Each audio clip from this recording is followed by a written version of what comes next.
Rail fans that are hoping of the R211 to head there, it's not going to happen.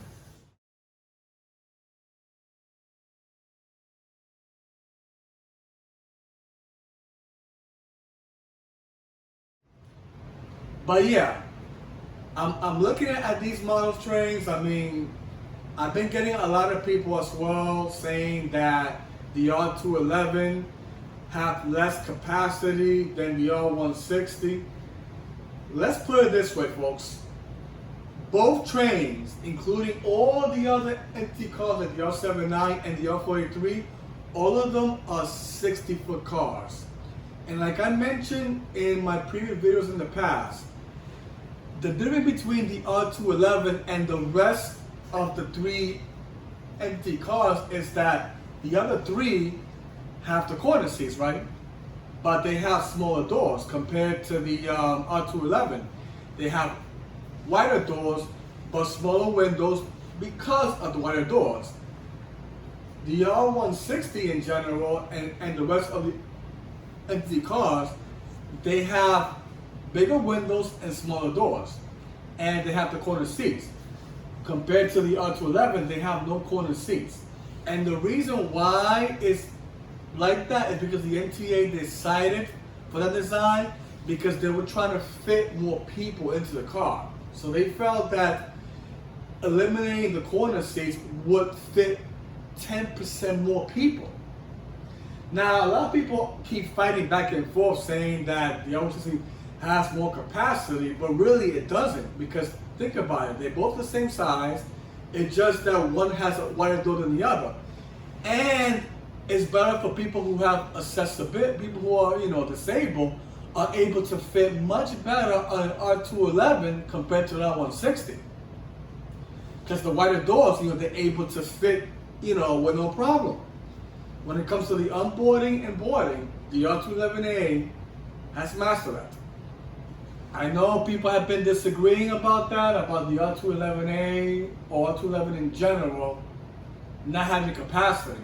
If it was that case, the MTA would have told Kawasaki, nope, leave the corner seats. And then there would have been the same design as all the other empty cars. So it wouldn't make sense for that to happen, right? The wider doors are able to fit more people. 10% more, to be honest, because eliminating the corner seats, you're able to fit more people in those corners too also. Even though they're standing, but still, you're able to fit more people. Like I mentioned before, you have a room, an empty room with no furniture, and you have a room with furniture. How many people do you think it's gonna fit in a room that has furniture? I mean, people are probably be standing on top of the furniture or something like that, whatever. But compared to a room with no furniture, you're gonna have more people fitting there. It's empty. It's the same thing with the R211 in general. They're able to fit more people on those corner sides compared to the other models, and even the older models too also, that have the corner seats. So yeah, folks, I mean, the rumor has been spread in regards to the swap going on now with Jamaica and Pitkin yards. Both of them are swapping their empty cars. And like I mentioned, they're doing this for CPT purposes and also to train the crews as well that are in Jamaica. So they want to get them certified too as well. Not just only the ones that Pitkin yards and 207, or whatever. And they're doing that because that is a sign eventually that Jamaica yards will be getting R211.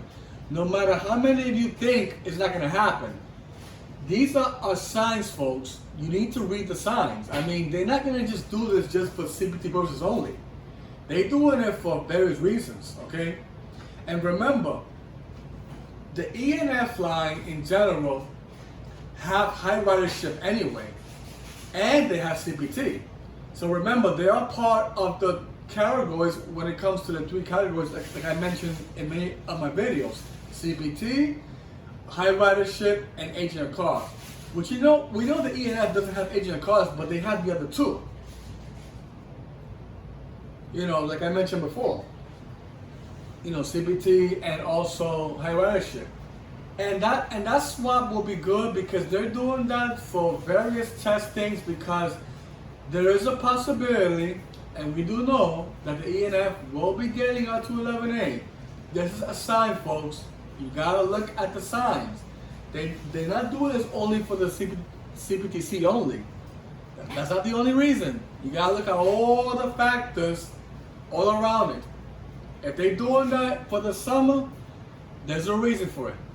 Yeah, it might not be permanent, but that's because Jamaica yards are not intending to get the base order anyway. That was supposed to go to the ANC and Rockaway Charlotte as well as Island Railroad. That makes sense